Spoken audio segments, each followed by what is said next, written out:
சொல்லுங்கள். இரண்டு என்று சொல்லுங்கள். இரண்டு கையை தூக்குங்கள். இரண்டு கையை தூக்குங்கள். சின்னஞ்சிறு சிட்டுக்கள் வட்டமிட்டு நில்லுங்கள். ஒன்றாய் கூடி நில்லுங்கள். மூன்று என்று சொல்லுங்கள். மூன்று என்று சொல்லுங்கள். முன்னால் கையை நீட்டுங்கள்.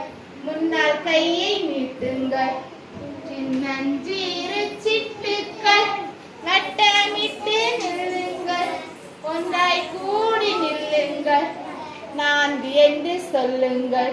நான்கு என்று சொல்லுங்கள். நன்றாய் கையை தட்டுங்கள். நன்றாய் கையை தட்டுங்கள். சின்னஞ்சிறு சிட்டுக்கள் வட்டமிட்டு நில்லுங்கள். ஒன்றாய் கூடி நில்லுங்கள். ஐந்து என்று சொல்லுங்கள். ஐந்து என்று சொல்லுங்கள். அன்பாய் கூடி ஆடுங்கள். அன்பாய் கூடி ஆடுங்கள். அன்பாய் கூடி ஆடுங்கள். அன்பாய் கூடி ஆடுங்கள். லா லா லா லா லா லா லா லா லா லா லா.